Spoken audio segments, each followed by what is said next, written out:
Hello, hello. Bon, il est 14h10. Je vais commencer. Sinon, celles qui sont là depuis le début, ça va commencer à vous fatiguer d'attendre. Donc, hello tout le monde. Comme je vous ai annoncé, je suis ici pour raconter mon histoire avec Sean parce que voilà, depuis chaque fois, je parle un peu de ça sans vraiment entrer dans les détails. Et je vois toujours, comme j'ai dit, beaucoup de retours des mamans qui souffrent aussi avec des enfants qui ont des retards. Aujourd'hui, je pense que ça devient de plus en plus récurrent, surtout dans nous qui vivons dans les pays où on parle deux langues. Alors, c'est la magie seulement.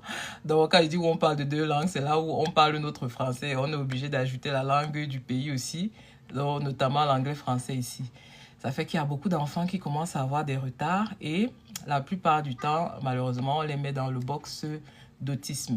Bon, ici, je vais déjà dire, je ne suis pas professionnelle, je ne suis pas médecin, je parle juste de mon expérience en tant que maman et des conseils que je peux donner à celles qui traversent cela. Et voilà quoi. Donc, je commence donc par me présenter, celles qui ne me connaissent pas, mais je crois que presque tout le monde qui est là qui me connaît. Mais bon, au cas où. Donc, moi, c'est Sandra Laure. Je vis à Dallas, au Texas, depuis quoi, 9 ans. Et je suis mariée à Papayo. Et j'ai 3 enfants. Swan, elle a 10 ans. Sean, il a 8 ans. Et Samuel a 2 ans. Vous allez souvent entendre sa voix là. Peut-être qu'à un moment, je vais même devoir me lever pour aller le... Je l'ai enfermé dans son high chair pour qu'il me laisse faire le live. Donc, aujourd'hui, je suis là pour parler de Sean, mon deuxième. C'est lui qui m'a vraiment traumatisé dans ma vie, si on peut dire comme ça. Donc, Sean est né en septembre 2017. Et comment dire, entre 0 et 1 an, vraiment, franchement, c'était le bébé, like, il ne dérangeait pas plus que ça. Il était, like, comme un bébé normal. Il était tellement beau. Oh là là, je ne peux pas ne pas dire ça parce que c'est une petite parenthèse que j'ouvre aussi pour dire que vraiment, quand tu as un enfant qui attire beaucoup les regards des gens, qu'on trouve qu'il est très beau, il faut beaucoup prier pour lui parce que je pense que le diable aime aussi les bonnes choses et donc il faut le protéger un peu plus. Je dis ça pourquoi? Parce que quand il était bébé, partout je partais avec lui, les gens étaient toujours oh là là, ça c'est quel beau bébé et tout. Aujourd'hui, on sait que le monde c'est très compliqué. Avant, j'étais très naïve et je ne voyais pas de mal partout, mais aujourd'hui, vraiment avec mes yeux qui sont un peu plus ouverts, je comprends que vraiment quand on apprécie trop ton bébé, c'est bien, mais il faut aussi comprendre qu'il y a des gens qui vont pas vraiment bénir cet enfant, si vous voyez ce que je veux dire. Donc, il faut vraiment toujours protéger ces beaux bébés. Donc, à partir de 1 an jusqu'à 2 ans, j'ai bien vu qu'il avait, il avait déjà un petit retard parce qu'il faisait pas ce que la plupart des enfants de son âge faisaient. Mais je le dis honnêtement, ça ne m'inquiétait pas plus que ça. Pourquoi? Parce que sa sœur aînée, Swan, elle-même, elle n'a pas parlé vraiment tôt. Je crois qu'elle a parlé vraiment à partir de 3 ans. Mais la différence qu'il y avait et qu'au moment-là, je n'avais pas vraiment capté, c'était que malgré que Swan ne parlait pas bien, elle communiquait parfaitement bien avec moi. Elle avait même son langage que c'est moi seule qui comprenais. Donc, elle communiquait bien. Mais par contre, Sean, il ne parlait pas, mais il communiquait pas spécialement aussi. Mais, comme je dis, mes yeux de maman ne voyaient pas grand-chose. Je disais que, ah, il est aussi comme ça. C'est comme ça qu'il est. Ça va aller, ça va aller, ça va aller. Et donc, quand tout commence, quand je fais son check-up pour ses 2 ans, parce qu'entre 1 an et 2 ans, il n'y avait pas de check-up au niveau du pédiatre. Donc, de 1 an à 2 ans, je n'ai pas fait de check-up. Donc, à 2 ans, je pars donc pour refaire son check-up pour qu'on fasse ses vaccins et tout, et tout, et tout. Et c'est quand on arrive chez le pédiatre que je vois qu'il y a quelque chose qui ne va pas. J'explique. Quand tu arrives chez le pédiatre ici, celles qui sont ici savent, on te donne un papier, une sorte de farde avec plein de papiers, environ 4 ou 5 documents, avec des questions. Il y a des rubriques dans chaque question, développement, psychomoteur, développement, quoi là. Hello, maman San, c'est comment? Je ne sais pas comment on enregistre, pardon. Si vous savez comment on enregistre, dis-moi, j'ai cherché, je n'avais pas vu. Donc, désolé, parenthèse, je vais souvent saluer d'autres personnes comme ça. Donc, comme je disais, on te donne le document là que tu dois remplir pour montrer comment l'enfant évolue. Et généralement, à tous les autres check-up que j'avais fait, je savais déjà comment ça se passait. Donc, il te donnait 3 choix. Le choix de gauche, c'est déjà, toi-même, tu le faisais, en faisant, tu savais que quand c'est le choix de gauche, ça veut dire que l'enfant ne fait pas ce qu'il est supposé faire à son âge. Quand c'est au milieu, ça veut dire qu'il est dans la norme, il fait ce qu'il est supposé faire. Et quand c'est dans la case de droite, ça veut dire qu'il dépasse même les attentes, il fait plus que ce qu'il devrait faire à son âge. Et donc, entre 0 et 1 an, moi, Sean, il était toujours soit au milieu, soit dans la case de droite. Donc, il faisait normal ou il faisait plus. Donc, le jour là, je vois que merde. Là où je... Thank you, Mako. Je vois que je suis en train de remplir et je vois que je suis seulement dans la case de gauche. Dans la case que pour moi, je savais déjà que c'est une case qui n'est pas bonne parce qu'il ne fait pas ce qu'il est supposé faire. On me pose des questions genre, est-ce qu'il fait déjà une phrase avec 3 mots? Je reste comme ça, il dit que ma mamie, même une phrase d'abord, est-ce qu'il fait? Il a combien de mots dans son vocabulaire? On me pose des questions genre, est-ce qu'il a déjà 15 ou 25 mots dans son vocabulaire? Alors qu'à l'époque, là, mon frère Sean, je crois qu'il disait seulement non et thank you. C'était les 2 seuls mots que tu pouvais l'entendre dire dans sa vie. Donc, pendant que je suis en train de remplir le document là, je sens comment le froid passe dans mon dos. Tu vois comment quand tu sens que tu es en train de faire quelque chose et ça, tu es en train de comprendre qu'il y a quelque chose qui n'est pas normal. Que comment, depuis que je remplis le document là, il est toujours à... Il ne fait pas ce qu'il est supposé faire ou à normal. Mais plus à il ne fait pas ce qu'il est supposé faire. C'est là où je dis que ok, l'histoire, ce n'est pas simple. Et après, la dernière question qu'on m'a posée, qui a alors fait, j'ai senti que c'est là où l'acteur meurt. On dit que, est-ce qu'il réagit quand on l'appelle par son nom? Mais je reste comme ça me fait le flashback une fois. Je dis que, merde, j'avais déjà remarqué que quand j'appelle le gars, si je peux crier son nom, Sean, Sean, Sean, à la maison, le gars ne se tourne pas, il ne me regarde pas. Ouais, je vois qu'il y a plein de personnes qui viennent d'arriver, vraiment. J'ai déjà commencé l'histoire, mais je vous remets dans le truc. Écoutez seulement, vous allez comprendre. Je raconte mon histoire avec Sean et voilà, l'autisme en général. Voilà, pour celles qui ont des problèmes, des enfants qui ont le retard. Donc, je disais, tout a commencé quand je faisais son check-up de 2 ans et quand je remplissais ses paramètres pour donner au pédiatre. Donc, je dis, quand on me pose la question, est-ce que Sean, est-ce que ton enfant réagit quand tu l'appelles par son nom? Et ça me fait vraiment le flashback. Je vois que j'avais réalisé, j'avais remarqué qu'il ne réagit pas vraiment quand je l'appelle à la maison. Et j'avais toujours dit que, mais attends, est-ce que c'est normal que j'appelle l'enfant d'il y a 2 ans? Je l'appelle, mais c'est comme si j'appelle quelqu'un d'autre, surtout quand il était alors devant la télé. Et c'est là où je dis que vraiment la télé, si vraiment, ça ne nous a pas beaucoup aidé, nous les mamans qui ont eu ce problème-là, parce que lorsqu'il est devant la télé, c'est comme si toute sa tête est dans la télé. C'est comme si ça l'avale seulement. Donc, je pouvais l'appeler Sean 50 fois. Le gars n'allait même pas broncher. Donc, je finis de remplir le document là. Mais moi, je suis déprimée dans ma tête. Je dis qu'il y a quelque chose qui ne va pas. Le pédiatre me reçoit et tout. On fait tout le check-up de l'enfant. Physiquement, he's fine. Il va très bien. Il n'y a pas de souci et tout. Mais maintenant, il me dit, ok, par rapport à la question que tu as répondu, il ne répond pas quand on l'appelle, ça me fait penser qu'il faut qu'on lui fasse des tests auditifs. Je dis que, test auditif, moi je sais que l'enfant entend très bien parce que malgré qu'il ne parlait pas, il chantait, pas qu'il chantait, il mimait les sons qu'il regardait à la télé. Donc, vous savez, les trucs des enfants, là, Baby Shark, tout. Donc, il avait l'habitude de mimer ça. Donc, pour moi, je savais que l'enfant entend très bien. Mais bon, j'ai dit que je suis très douce, je suis docile. Si le docteur dit qu'on fasse le test, ça ne va rien faire de mal à l'enfant. On va faire le test et tout.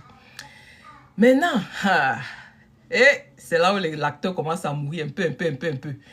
Je rentre à la maison. Aux États-Unis, si tu confirmes que le pays, si quand tu accouches ici, c'est même plus ton enfant. Parce que dès qu'il y a un truc comme ça, on ne traîne même pas. On le prend en charge très vite. 2 jours après Maxi, je ne sais même pas si c'était le lendemain, mais Maxi 2 jours après, je rentre du travail, je suis assise dans le parking comme ça, dans la voiture, je venais tout juste de garer, je vois qu'on m'appelle.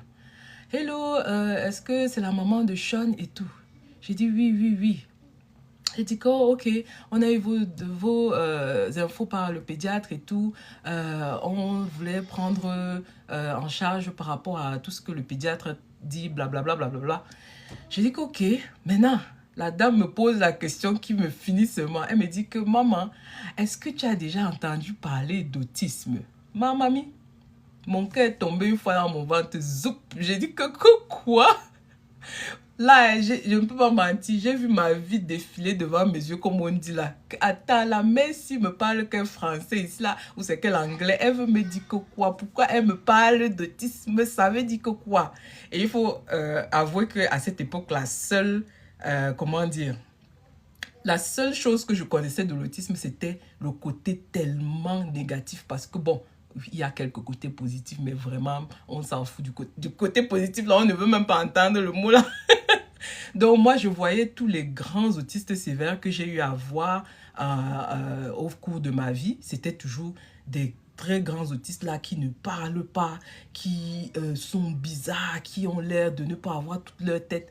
Donc, je vois seulement ça. Je dis que, hé, donc c'est comme ça que mon enfant sera. Mais la mère a parlé, mais là, m'était seulement couler dans la voiture. Je n'écoutais même plus ce qu'elle disait. Je disais que, oh, ma vie est finie ici. Que voilà les choses que j'entends souvent que les gens ont qui viennent m'attraper ici aux États-Unis. Je dis que non, c'est ma part ici aux États-Unis. J'ai dit, ok. J'ai dit que ok. Elle finit de parler. Je ne sais pas ce qu'elle a dit. Je n'étais plus avec elle. Mon esprit était déjà parti. J'ai dit que ouais, toi, elle a dit qu'elle connaît bien ce sentiment. C'est vraiment horrible. Vraiment, je ne souhaite ça à personne. Ça, tu as l'impression que ta vie tombe seulement. Que, mais ton enfant, c'est quoi ça? Je rentre à la maison, je dis à papa, ok, c'est grave. On dit que l'enfant, si de toute façon la mère a parlé, elle est en train de vouloir me préparer pour me dire que l'enfant autiste et tout. Vous connaissez les hommes, ils disent que ah, il n'y a rien, il n'y a rien. Laisse, ça c'est le bavardage. Laisse, les Américains, s'ils aiment trop exagérer dans les choses et tout, je dis qu'ok. Mais bon, dans mon cœur de mère, je suis déprimée, je suis déboussolée, je dis que c'est fini pour moi. Après ça, donc, je rentre là, quand je rentre là, Google et YouTube, ça devient ma vie. J'ai passé toutes des heures et des heures sur Google et YouTube pour essayer de comprendre c'est quoi l'autisme, pour essayer de comparer, en fait, pour voir si mon fils a vraiment les signes d'autiste, si c'est vraiment ça qu'il a et tout. Et donc, chamboulement dans mon cœur, c'était les montagnes russes. Un jour, je passe sur YouTube, on me dit que, ok, quand l'enfant il ne fait pas quoi, quand l'enfant saute beaucoup sur place, en secouant les mains, une flapping là, qu'on appelle en anglais, quand l'enfant ne répond pas à son nom, quand l'enfant ne pointe pas du doigt, tout ça. Je regarde, je dis, hey, Sean saute souvent devant la télé, il fait comme ça. Sean ne sait pas pointer du doigt, je ne l'ai jamais vu pointer du doigt dans la maison aussi. Je commence à pleurer à Stéphane, je dis que, oh, l'enfant autiste, l'enfant autiste. Au moins, je commence à déclarer les choses sur l'enfant, vraiment. Erreur à ne pas connaître, pardon, ne déclarons pas ça sur nos enfants, si tu n'es même pas sûr déjà. Donc, je faisais comme ça. Après, un autre jour, je vois, on dit que, oh, l'enfant autiste, il n'aime pas qu'on le touche. Voilà, il n'est pas câlin, il ne sait pas regarder dans les yeux. Le jour-là, je dis que non, Sean regarde bien dans les yeux même. Ouh, si c'est que ça, il me regarde toujours bien dans les yeux. Et il aime les câlins, il aime qu'on le touche. Donc, ce n'est pas ça. Le jour-là, j'ai encore un peu d'espoir. Je dis que, oh, l'enfant n'est pas autiste. Non, c'est pas ça et tout. Bref, c'était ça ma vie au moment là. Donc, vous voyez le cœur de mère. Ton cœur balance. Tu dis que c'est ça, ce n'est pas ça, c'est ça, ce n'est pas ça. Après, maintenant, test d'autisme, test auditif dont arrive. On part là-bas. Et dès que j'arrive dans la salle, je vois que j'avais vu dans les vidéos YouTube, quand je regardais les trucs d'autisme là, que c'était un peu la même configuration. J'ai dit que hey, c'est comme si les gens, si ils couvrent le test auditif là pour faire le test d'autisme en fait. Et effectivement, je suis presque sûre que c'était ça.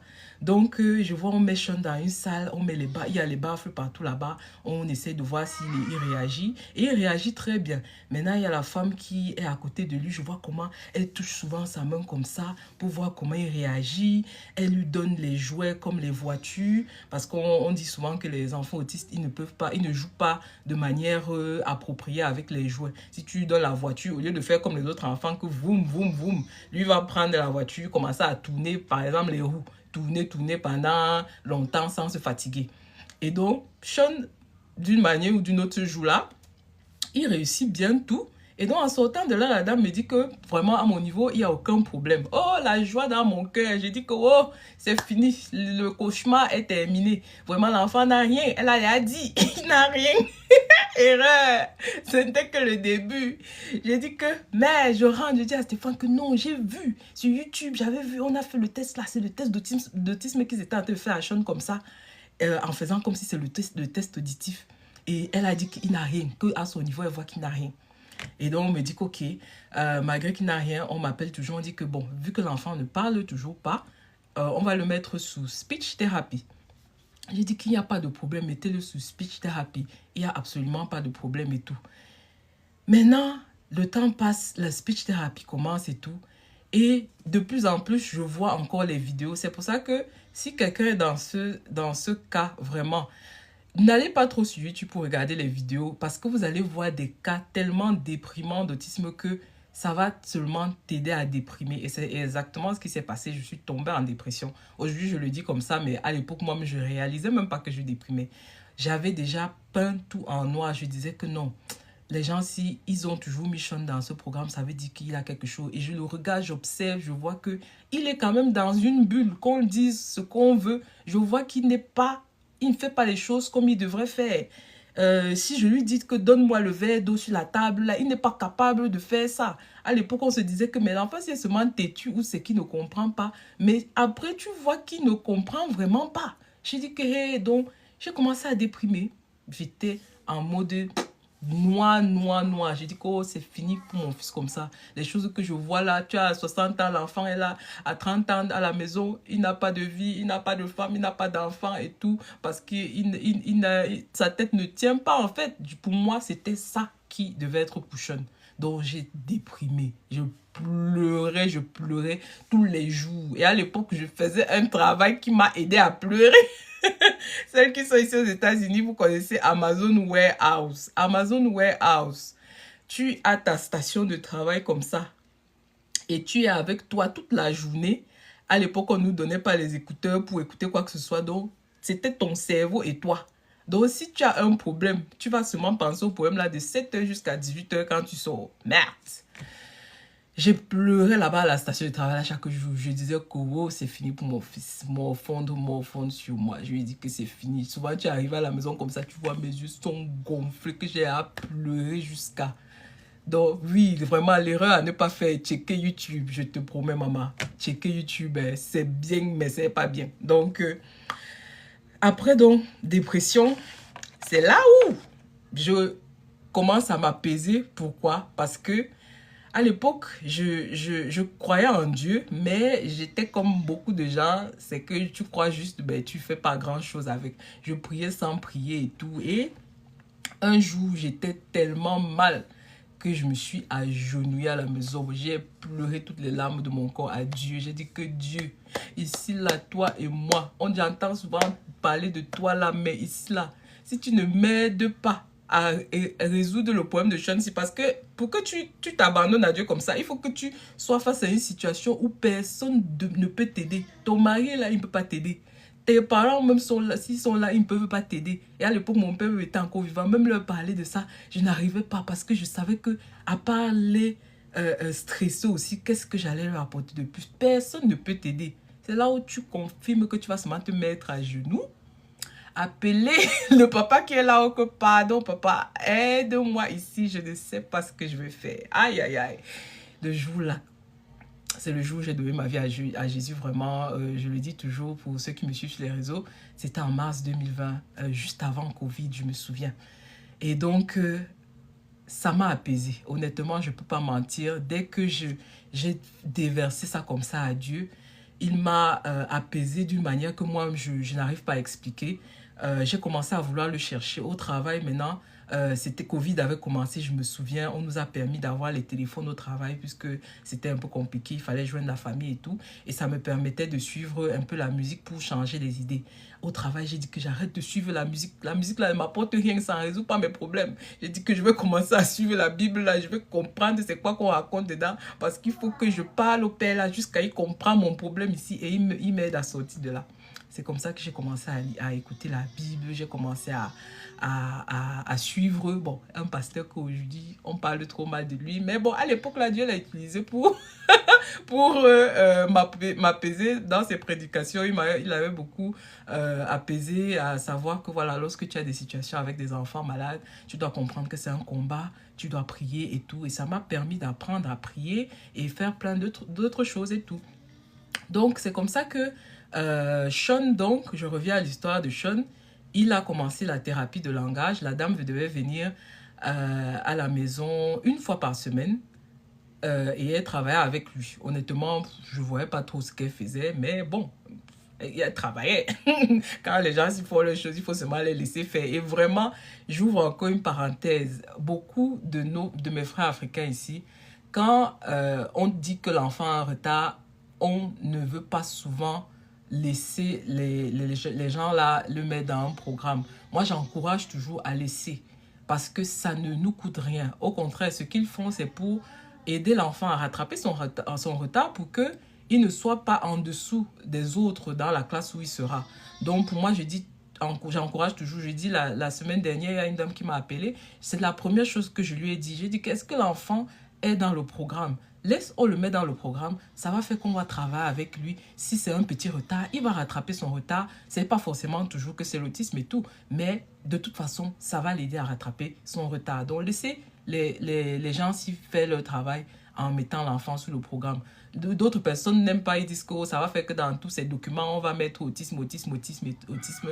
Maman, on met autisme là, ça change même quoi en fait dans sa vie. Voilà, Elon Musk, on se dit partout qu'il est autiste. Ce n'est pas l'un des hommes les plus riches du monde. Donc, vraiment qu'on qu'on casse déjà un peu ce truc-là et qu'on laisse les gens aider. Parce que mes frères africains, il y a trop entendu ça ici. Dès que l'enfant dit, oh, laissez l'enfant, laissez l'enfant. Oui, laissons l'enfant dans le sens où, oui, il va rattraper son retard, mais laissez-les l'aider à rattraper son retard. Voilà, c'était la parenthèse. Et donc, il a donc commencé la thérapie avec la dame et le plan, c'était qu'il fasse ça de 2 ans jusqu'à 3 ans. Donc, elle venait comme ça une fois à la maison de 2 ans jusqu'à 3 ans et on avait dit que si au bout de 3 ans, ça ne s'est pas amélioré, il va commencer l'école plus tôt que prévu. Pour ceux qui sont ici aux États-Unis, vous savez que l'école commence officiellement à 5 ans.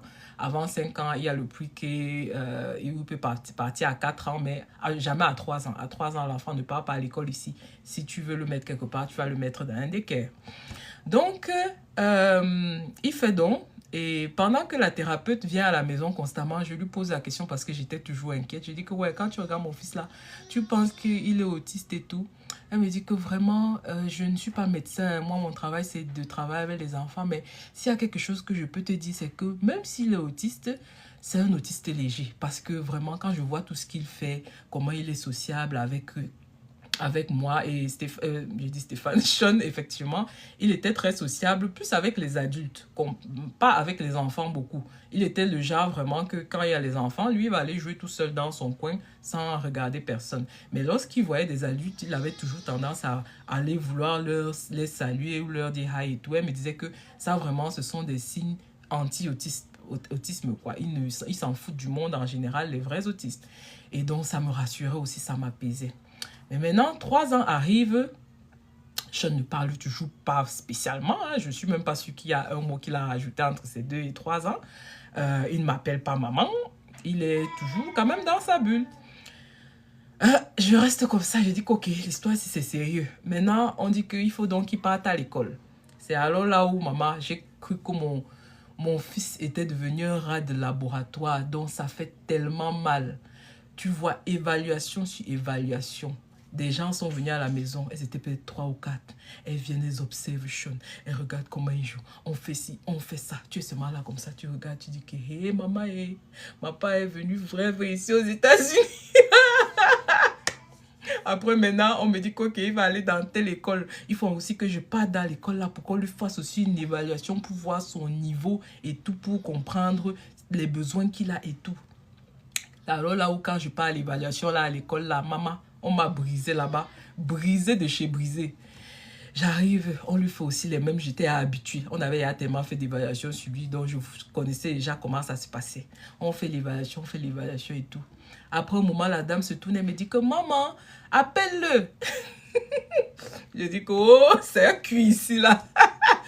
Je dis Sean. Maman, il même appelé, peut-être même 10 fois. Même me regarder. Le gars n'a même pas bronché, tourné sa tête comme ça pour me regarder. Wow. Je suis restée, j'ai dit que c'est fini pour moi aujourd'hui. Je sais pas, tu connais bien le parcours, maman. Vraiment, c'est pas évident. Donc, quand elle finit, donc, elle me dit que, bon, vraiment très froide, celle-là, je ne peux jamais oublier quand elle m'a parlé. Elle me dit, bon, maman, vraiment, avec ce que je vois là et tout, cet enfant, il est dans l'autisme sévère et tout. Ha! Quand elle me dit ça, je dis qu'on n'est même plus passé de autiste léger, maintenant c'est autiste sévère une fois. Maman, je sors de là avec mon enfant à main comme ça, je marche. Les larmes sont seulement au couler. Je dis que, oh Jésus, ma papa est venu aux États-Unis, donc mon fils est déclaré autiste sévère. Elle a dit que ce n'est pas le diagnostic, mais avec mon expérience d'évaluatrice et tout, je peux dire ça. J'ai dit que, hey, je rentre comme ça. Déprimée de chez déprimée, j'ai dit à Stéphane que c'est fini. Voilà, quelqu'un a ouvert alors sa bouche une fois aujourd'hui pour me dire que l'enfant si est autiste sévère. Ouais, je reste comme ça. J'ai dit que ok, ma part est finie. J'ai dit qu'en tout cas, ce n'est pas fini comme ça. J'ai commencé à prier, non. J'ai prié sur l'enfant là jusqu'à... Je dis souvent que si quelqu'un pouvait entrer dans la maison aussi pour voir comment j'ai prié sur Sean. Aïe, aïe, aïe, aïe, aïe. J'ai dit qu'on m'a dit que l'histoire là c'est le combat. Je veux sauf que combat. Je marchais dans la maison comme ça la nuit en priant. J'ai dit que c'est quoi qui est sur mon enfant. Et à l'époque, je dois aussi faire une parenthèse. Pour celles qui sont chrétiennes depuis et qui sont un peu spirituelles, vous allez très vite me comprendre. À l'époque, j'avais eu une expérience vraiment très bizarre. Et moi, j'étais pas quelqu'un de spirituel du tout à l'époque. Quand on me parlait des choses cool, les attaques spirituelles ou whatever, je disais que ça, c'est que des histoires qu'on raconte comme ça. Mais à l'époque, j'avais reçu quelqu'un chez moi. Moi, je reçois toujours beaucoup de personnes chez moi. Et j'avais reçu une personne chez moi. Et on vivait, je crois, à l'époque en appartement. Et on n'avait que 2 chambres. Donc, généralement, quand quelqu'un venait chez moi, j'étais obligée de lui laisser la chambre de l'enfant. Des enfants, je veux dire, Swan et Sean. Et il venait dormir avec moi et on laissait la chambre aux étrangers. Mais il y a une personne particulièrement qui, après qu'elle soit partie de chez moi, je dis elle, je parle de personne, c'est pas forcément une femme, il ne faut pas que quelqu'un dise que hey, peut-être que c'est moi qui parle. Non, pardon, je ne parle pas de toi. La personne est quittée de chez moi et j'ai remis les enfants, comme je disais, chaque fois que quelqu'un venait, j'enlevais les enfants, je les prenais avec moi et quand la personne repartait, je remettais les enfants dans la chambre. Et donc, à l'époque, Stéphane travaillait de nuit. Donc, généralement, les nuits, c'est moi qui couchais les enfants. J'allais dans leur chambre et je les faisais dormir. Et souvent, je m'endormais avec eux parce que le lit de Swan, c'était un queen size. Donc, Sean était dans son berceau parce que, voilà. Et Swan était dans le lit. Et donc, la nuit, directement, juste après que la personne soit partie, j'ai eu une attaque incroyable que je n'avais jamais eu de ma vie dans cette chambre-là. Aujourd'hui, après, j'ai compris ce que c'était et j'ai toujours associé ça à ce que Sean a eu. Vraiment, ça, c'est mon avis. Et vraiment, je ne veux pas que les gens commencent à dire que non. Mais vraiment, c'était mon avis. Parce que ce jour-là, ce que j'ai vu dans cette chambre m'a effrayé à un plus haut point. Je suis couchée, je vois que je suis couchée dans mon lit et je vois une présence devant moi. Je dis que ma mamie, mais vous voyez bien ce genre de rêve où tu es paralysé, tu vois quelque chose, tu es couché là où tu es, mais tu ne peux rien faire. Je dis que, hé, c'est quoi dans la chambre de mes enfants? Je vois le truc devant moi comme ça, là. Je bagarre pour me réveiller, je n'arrive pas à me réveiller. Je bagarre, je n'arrive pas à me réveiller. Finalement, je me réveille. Dès que je me réveille comme ça, je prends les enfants, je fuis d'abord, je pars dans ma chambre. Je dis que, hey, attendez un peu, il y a quelque chose dans la chambre-ci. Deuxième nuit, la même chose se passe. Je dis à mon mari que, hey, je ne sais pas ce qu'il y a dans la chambre aussi. Et c'est quelqu'un après qui m'a expliqué que, ma chérie, il faut comprendre que quand tu reçois les gens chez toi, il faut beaucoup prier. Parce que chacun vient avec son bagage. Donc, si tu n'es pas quelqu'un qui prie aussi pour fight ça, ils vont venir rester chez toi.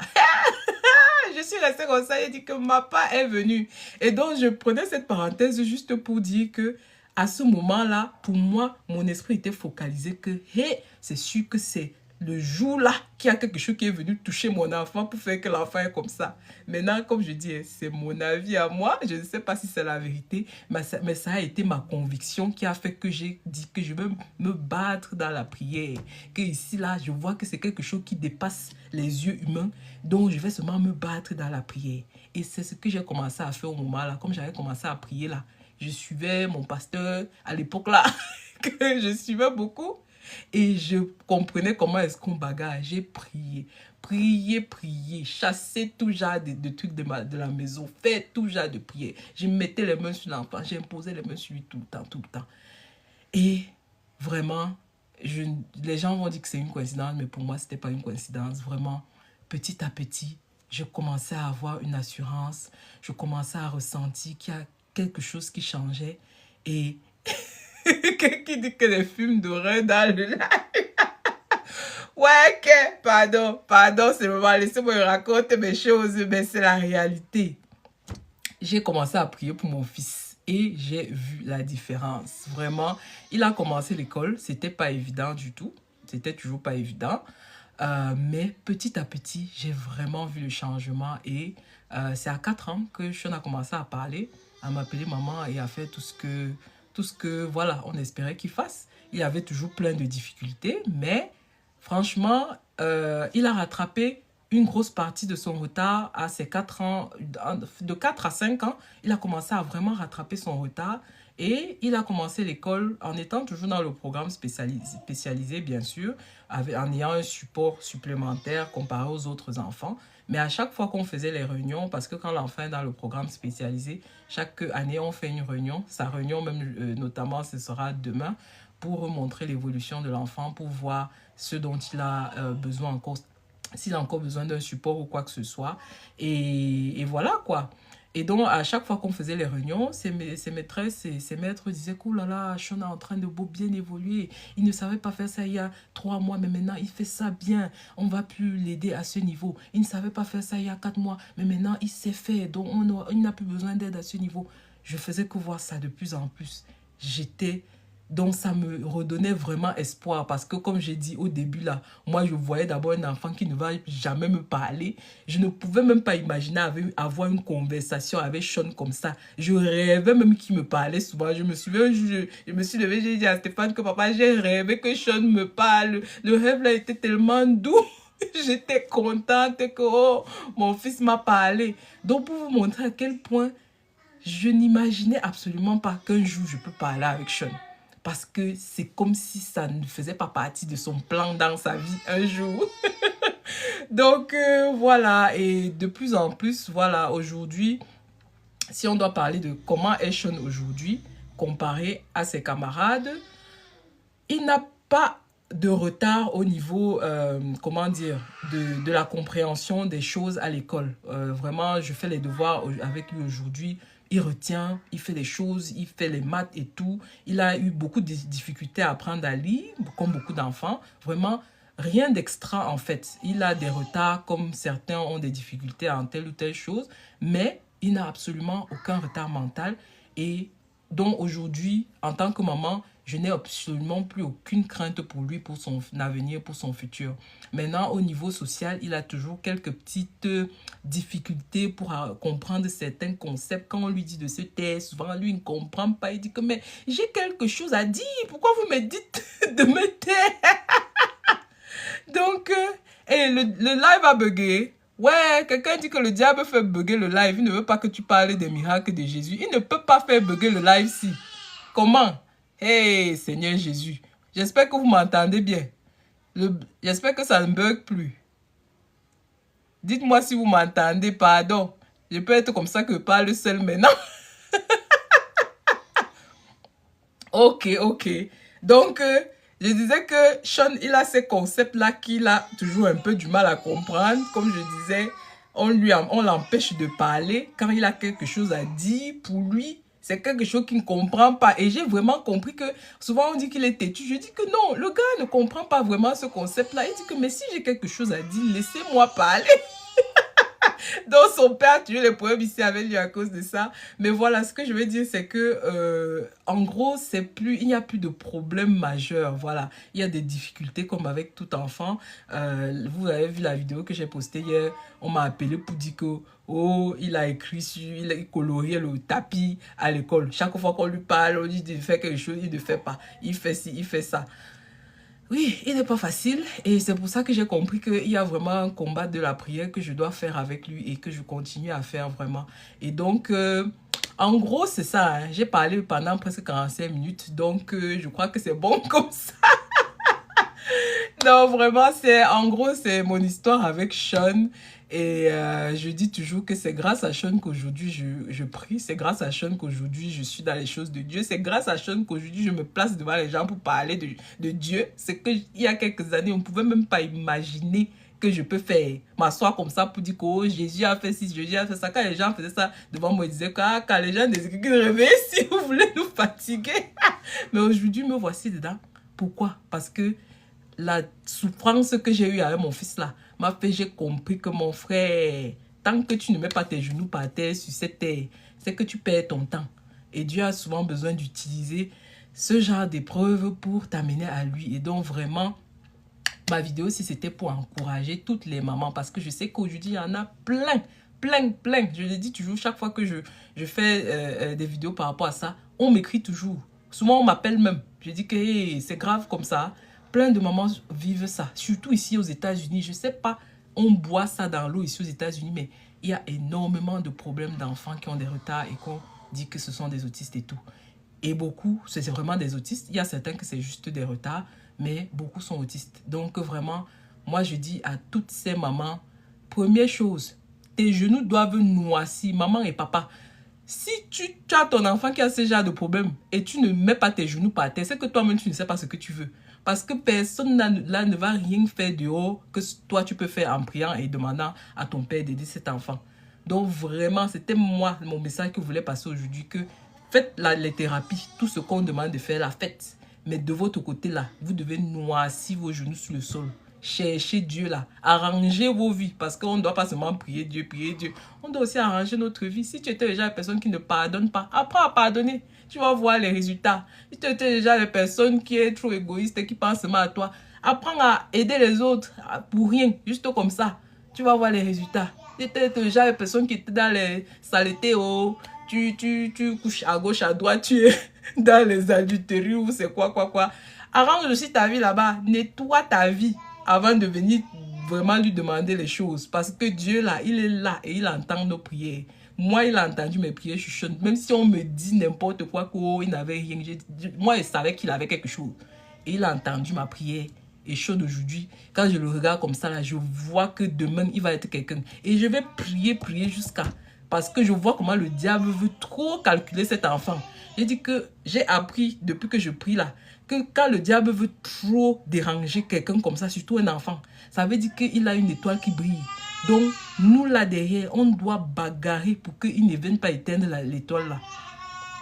Donc, vraiment, c'était ça que je voulais partager avec vous aujourd'hui. J'ai parlé jusqu'à... J'ai déjà soif. Ah là là, en tout cas, vraiment, je ne sais pas si vous avez des questions, si vous avez quoi que ce soit que vous voulez me dire, c'est le moment. Vraiment, je m'étais dit que ce live allait faire 1 heure, donc on est dans les temps, il nous reste environ 10 minutes. Merci à vous d'avoir écouté mon histoire. Vraiment, ça fait plaisir. Si vous avez des questions, Yes, maman, I will preach. I will preach, maman. Dieu ne peut pas faire dans ta vie, tu ne preaches pas. Tu n'as pas vu le post de la fille de Dédé et Angolo te joue. Ah, quand Dieu fait là, c'est pour que tu parles de lui. Tu ne peux pas garder pour toi. Donc, je vais seulement continuer à preach et à aider. Oh, Samuel est en train de se fâcher que c'est comment. Donc, vraiment, si vous avez des questions, c'est le moment, c'est le moment. Si vous avez des sujets que vous voulez qu'on cause ici, parce que vraiment, j'ai dit que les lives, si on doit seulement faire ça, c'est très intéressant. Surtout moi, vous savez que j'aime bien faire les lives pour, en fait, pas les lives, les vidéos pour soutenir les mamans, vraiment dans tous les combats qu'on a ici, surtout nous qui vivons loin là, quand je dis loin, vous comprenez ce que je veux dire, qui sont hors de nos pays. La vie est dure, c'est dur ici pour nous. Sujet du mariage. Aïe, si c'est que ça là, vraiment, j'ai trop de sujets pour le mariage. On va parler de mariage. On va parler de mariage. Il n'y a même pas de problème. Vraiment, envoyez-moi seulement un inbox pour que je me rappelle et je vais essayer de faire un live par semaine pour vous parler à la fois de mon expérience par rapport à certaines situations. Je prends par exemple dans le mariage, voilà, je peux parler de comment est-ce que j'ai compris que je devais m'améliorer en tant que femme, que j'étais une femme souvent très égoïste, que je n'honorais pas vraiment mon mari comme je devrais le faire. Ce genre de choses, vraiment, je prends des cas pratiques pour parler de moi et comment, vraiment, c'est en marchant avec Dieu que j'ai ouvert des yeux sur plein de choses que je dois faire pour m'améliorer en tant que personne. Et voilà, pour être vraiment une femme comme Dieu voudrait que je sois, quoi. C'est aussi pour les célibataires, t'es là. Bien sûr, ma chérie, qu'est-ce que tu crois? Il y a pour tout ici. Je vais te donner les conseils sur le célibat, il n'y a même pas de problème. Parce que le célibat, c'est pas... tu es encore jeune, c'est un petit problème. Mais il faut que tu fasses les bons choix. Il ne faut pas que tu tombes dans les erreurs. Qu'il y a des femmes qui entrent dans les mariages, ici, ça devient la prison ou l'enfer, là. Parce qu'il faut que tu réfléchisses bien et que tu mets les critères là où il faut. Hein? Donc, on va vraiment parler de plein de sujets dans mes lives. Donc, je vous encourage à toujours partager. C'est vrai que les femmes vont plus se reconnaître ici, mais les hommes aussi, vous êtes les bienvenus, vraiment. Oui, maman, je te promets, on va faire ce genre de live. Ça, je vous promets, j'ai décidé d'être vraiment un peu plus sur TikTok surtout, comme j'ai dit, pour aider. Parce qu'en ce moment, je suis à la maison. Comme vous voyez, il y a des moments dans la vie où tu as l'impression que Dieu te ferme plein de portes. Mais quand tu réfléchis bien et tu t'assois bien, tu comprends que ça, c'est pour une raison particulière. Depuis 2 ans, moi, je ne travaille pas. On m'avait les off de mon boulot, toute mon équipe en fait, on avait les off de mon boulot il y a 2 ans. Mais honnêtement, j'étais très contente quand on m'a chassée parce que je détestais ce boulot. C'est l'argent de ça seulement qui me plaisait. Mais oulala, depuis que j'ai arrêté ce boulot, je respire. Mon premier cheveu blanc, vous voyez mon cheveu blanc, c'est le cheveu du boulot là. Donc, donc depuis ce moment, j'avais dit que de toute façon, l'enfant était encore bébé. Quand on m'a les il devait avoir peut-être quoi, 4 mois, 6 mois. J'ai dit, ah, pardon, laissez même, je vais m'occuper de mon bébé. C'est même quoi cette vie où tu dois travailler, lancer l'enfant dans les daycares pour aller chercher l'argent. C'est l'argent de quoi? Donc, je suis restée à la maison comme ça et depuis 1 an, j'essaie de retrouver le travail. Mon frère, pap, il n'y a pas de travail. J'ai dit que, hey, attendez un peu, qu'est-ce qui se passe dans ces states? Mais je comprends que c'est juste Dieu qui ne veut pas en ce moment que je travaille parce que ça m'a permis non seulement de beaucoup plus me concentrer sur les enfants parce que il y a une réalité, c'est que quand tu ne travailles pas, tu as plus de temps pour tes enfants. Et mes enfants avaient vraiment besoin de ça, notamment Sean, comme j'ai dit, il a toujours des petites lacunes et il faut travailler avec beaucoup de patience pour lui. Et moi, quand je travaillais, j'avais pas de patience avec lui. Parce que quand tu sors du travail, tu es fatigué et tout. Donc, c'est juste pour dire que vraiment, on va parler des choses comme ça. Comment Dieu souvent fait des choses dans ta vie. Tu as l'impression que ce sont des blocages, alors que non, c'est lui qui a envie de que tu te focalises sur quelque chose qui est plus important que ce que tu penses être important. Parce qu'en fin de compte, l'argent, c'est bien, mais c'est pas le plus important dans l'épanouissement d'une personne. C'est très bien, je dis toujours que c'est très bien. Moi, j'aime l'argent, mais j'ai compris qu'il y a plus important que l'argent. Et donc, aujourd'hui, voilà. Et j'ai trop bavardé. Si vous avez d'autres questions, dites-moi. Et après, on va couper le live. Vraiment, c'était une bonne expérience de faire ce premier live. Vraiment, toutes celles qui ont envoyé les messages, bisous, je vous embrasse. Ça encourage vraiment. Et malheureusement, j'ai pas pu faire l'enregistrement. Je voulais enregistrer pour partager aux autres, mais j'ai pas pu. Donc, le prochain live, c'est quand? Je sais pas encore. J'étais en train de me demander si je fais ça une fois par semaine ou je fais un peu plus. Je m'étais dit que ça va dépendre un peu de comment est-ce qu'aujourd'hui ça se passe. Mais je sais qu'il faut être consistant. Donc, je vais voir. Peut-être je vais faire ça 2 fois par semaine. Je vais voir. Merci en tout cas pour les questions. Oui, je vais faire les lives. Donc, s'il n'y a pas d'autres questions, j'attends 1-2 minutes. J'ai trop bavardé, je ne bavarde plus. S'il n'y a plus de questions, je vais vous dire au revoir. J'attends encore 1 minute. 1 minute. Après, je peux libérer mon fils. Ah, merci vraiment à toutes. Vous êtes des amours. Oh là là. Trop de beaux messages. Si j'ai raté vos messages, c'est pas grave. Je vais revenir dessus. Merci pour le message. Merci pour le partage. Oh, il y a quelqu'un qui me dit « Thanks for sharing your experience. I'm going through it right now. » Ok, maman. Vraiment, je suis contente que... Quand je faisais cela, je disais que si ça peut aider au moins, même si c'est une personne, c'est pas petit pour moi.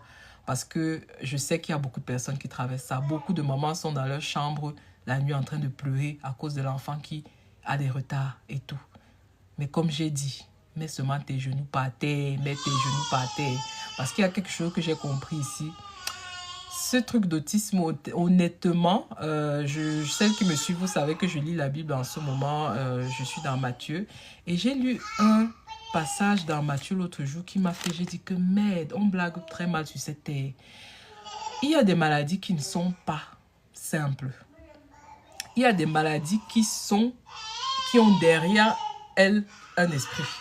Je dis pourquoi, parce que vraiment dans ce passage-là, on dit que Jésus devait guérir un sourd et un muet, mais il était sourd et muet à cause d'un démon qui l'empêchait de parler et d'écouter. Je suis restée, j'ai dit que merde.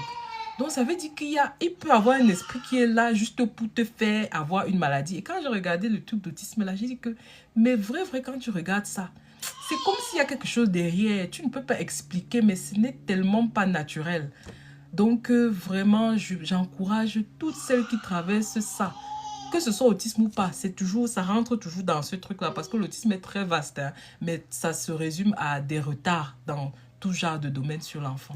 Si tu sens que ton enfant a des retards qui ne sont pas normaux, qui ne fait pas les choses comme il devrait faire, tu dois seulement mettre tes genoux par terre et prier Dieu. Il n'y a même pas d'option. Tu dois le faire. Donc, vraiment, je t'encourage, celles qui traversent ça, que Dieu te donne la force de supporter et qui te fasse comprendre qu'avec lui, il y a toujours espoir. C'est un Dieu qui fait des miracles. Il a fait des miracles à l'époque d'Abraham, Isaac et Jacob. Il peut toujours faire ça et il le fait même toujours. Vous voyez, il y a toujours plein de témoignages des gens qui ont eu des miracles là. Ce n'est pas ça. Ça n'arrive pas qu'aux autres. Ça peut t'arriver à toi si aujourd'hui tu décides de marcher avec lui. Et de ne pas juste croire en lui, mais de décider de marcher vraiment avec lui. Donc, vraiment, beaucoup de courage, maman. Ça va aller. Bon. Allez, c'est bon. Je coupe le live. Merci. C'était un plaisir de vous avoir. Donc, on se dit au prochain live. Je vais passer le message sur Instagram ou Facebook ou whatever et même TikTok ici. Mais je crois que je vais le faire un prochain, soit avant la fin de la semaine. Non, on est à mercredi. Non, la semaine prochaine. Je vais trouver un autre sujet pour un live. Mais envoyez-moi en commentaire ou en inbox vraiment les sujets que vous voulez. J'ai déjà retenu tous ceux qui sont ici. Donc, allez, bisous. Bye bye.